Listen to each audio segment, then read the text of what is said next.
Assalamualaikum warahmatullahi wabarakatuh. Perkenalkan, nama saya Ismail Adha dari peternakan kelas B dengan NIM 23010121130090. Dan selamat datang di materi pembahasan sebaran sampling rata-rata. Dalam materi sebaran sampling rata-rata, pertama-tama kita harus mengenali dulu apa itu populasi. Populasi menurut Sugiono 2009 adalah wilayah generalisasi yang terdiri atas objek atau subjek yang mempunyai kualitas dan karakteristik tertentu yang ditetapkan oleh peneliti untuk dipelajari dan kemudian ditarik kesimpulannya.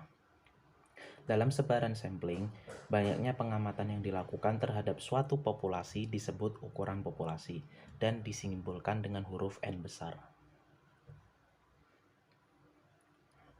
Jenis populasi. Populasi dibedakan menjadi dua jenis, yaitu populasi terbatas dan populasi tidak terbatas. Populasi terbatas atau populasi terhingga merupakan populasi yang jumlah pengamatan yang dilakukan terhadap populasi tersebut dapat diketahui. Sedangkan populasi yang tak terhingga atau tak terbatas merupakan populasi yang ukuran populasinya tidak dapat diketahui jumlah pastinya. Sekian pemaparan materi populasi, kita lanjutkan ke materi berikutnya. Assalamualaikum warahmatullahi wabarakatuh.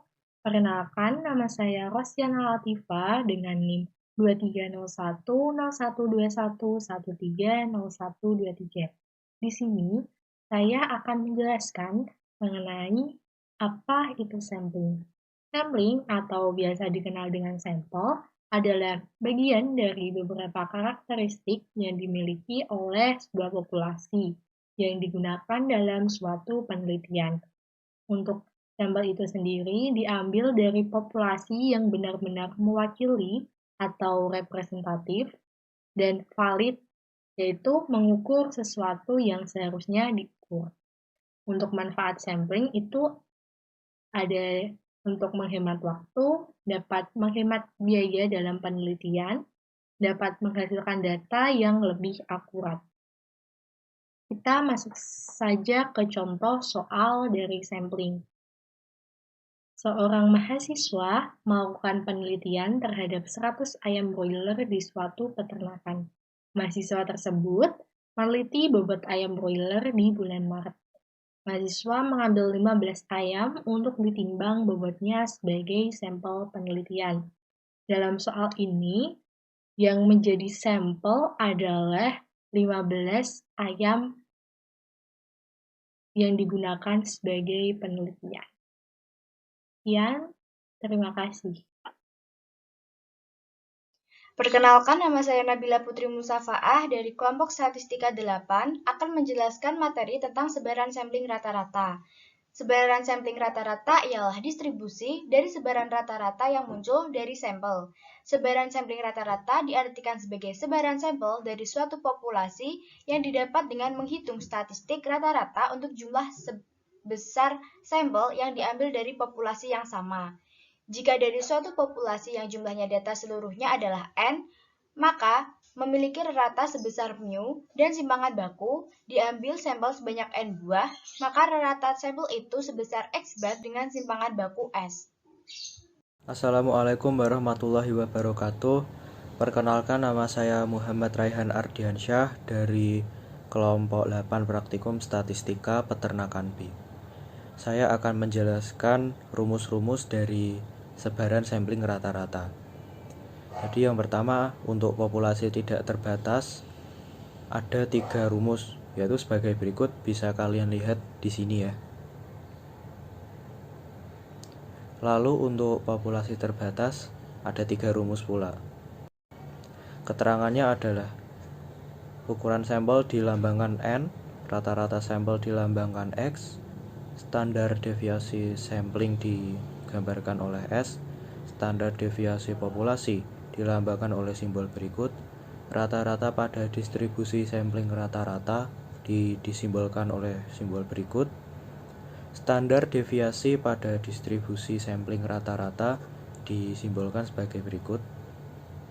Lalu ada faktor koreksi, ukuran populasi, dan rata-rata populasi, dilambangkan dengan simbol sebagai berikut.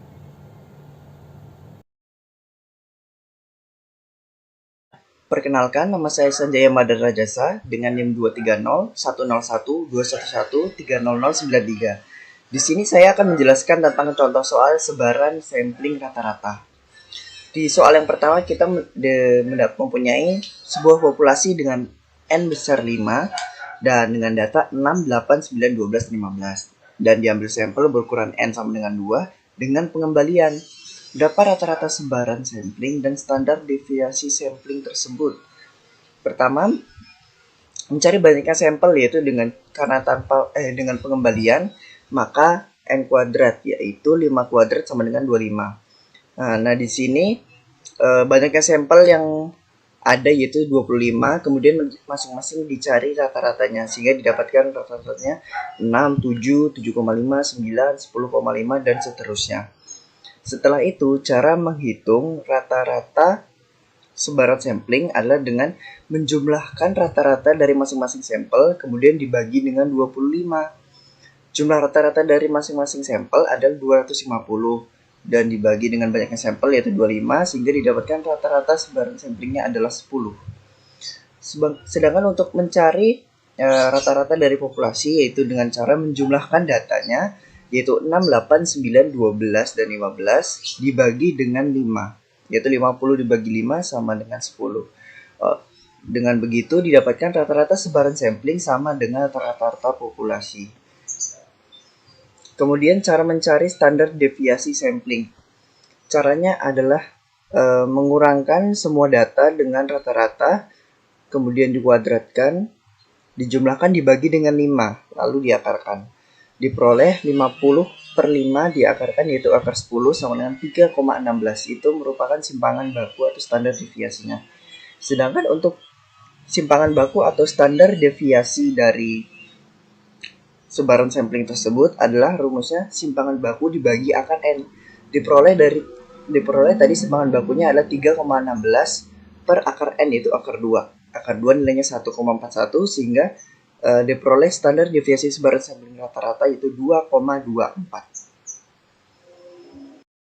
Untuk soal yang kedua, soalnya sama dengan yang pertama, akan tetapi perbedaannya adalah di sini tanpa pengembalian. Cara mencari sampelnya pun berbeda, yaitu dengan cara 5 kombinasi 2. Didapatkan hasilnya 10, sehingga sampelnya banyaknya 10. Dicari rata-rata dari masing-masing sampel, sehingga didapatkan rata-ratanya 7, 7,5, 9, 10,5, dan seterusnya.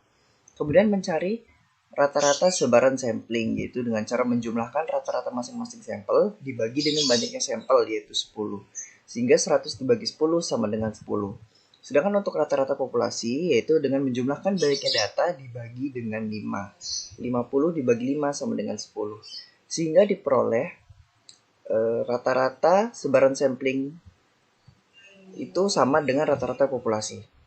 Kemudian untuk mencari standar deviasi atau simpangan baku, yaitu dengan cara mengakarkan dari data dikurangi dengan rata-rata dikuadratkan dibagi dengan banyaknya data yaitu 5, sehingga diperoleh akar dari 50/5 yaitu akar 10 yaitu 3,16. Nah, perbedaannya dari yang tadi yaitu untuk mencari standar deviasi sebaran sampling rata-rata tanpa pengembalian, itu di belakangnya ditambahi akar N besar min N kecil per N besar min 1. Sehingga 3,16 per akar 2 akar 5 min 2 per 5 min 1. Sehingga diperoleh 3,16 per 1,414 akar 3/4. Hasilnya adalah 1,94. Sekian, terima kasih. Assalamualaikum warahmatullahi wabarakatuh. Perkenalkan, saya Salma Hildi Gustiani dengan NIM 2301211301127. Kali ini saya akan menjelaskan contoh soal dari distribusi atau sebaran sampling rata-rata. Di sini sudah ada contoh soal, yaitu suatu perusahaan memproduksi bola lampu yang umumnya berdistribusi hampir normal dengan rata 400 jam dan simpangan baku 20 jam. Hitung peluang bahwa suatu sampel acak dengan 16 bola lampu akan mempunyai rata umur kurang dari 388 jam. Nah, langsung saja kita kerjakan. Yang pertama, kita tulis dahulu apa yang diketahui dan juga apa yang ditanyakan. Nah, di sini yang diketahui adalah mu sebesar 400, lalu ada simpangan baku sebesar 20, lalu ada N kecil yaitu sampel berjumlah 16 dan X bar sama dengan 388. Yang ditanyakan adalah peluang X bar yang kurang dari 388. Yang pertama kita mencari rata-rata sebaran sampling rata-rata dahulu.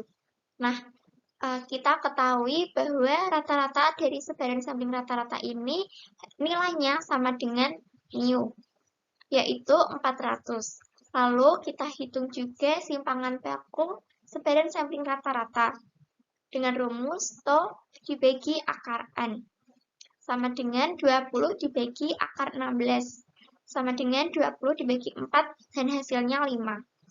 Lalu kita hitung z-score dengan rumus X bar dikurangi mu dibagi simpangan baku sebaran sampling rata-rata. X bar-nya adalah 388, lalu dikurangi dengan 400 dibagi dengan 5. Hasilnya yaitu minus 2,4. Nah, peluang dari X bar kurang dari 388 ini sama dengan peluang Z kurang dari Z hitung. Kita sudah mencari nilai Z-nya yaitu minus 2,4. Jadi, sama dengan peluang Z kurang dari minus 2,4. Nah, kita bisa cari hasilnya pada tabel distribusi normal Z. Diperoleh hasil sebesar 0,4918. Nah, hasil ini maksudnya 0,4918 adalah luas kurva dari 0 sampai min 2,4. Jadi, 0,4918 ini adalah luas daerah sini. Tetapi yang kita tanyakan atau yang kita cari adalah yang kurang dari itu. Artinya di daerah ini.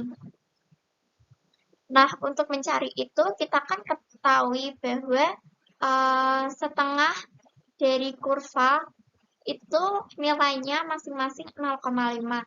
Jadi untuk mencari yang kurang dari 388 itu kita bisa menghitung dengan 0,5 dikurangi luas yang ada. Jadi 0,5 dikurangi 0,4918 hasilnya 0,0082. Sekian penjelasan contoh soal yang dapat saya sampaikan. Terima kasih.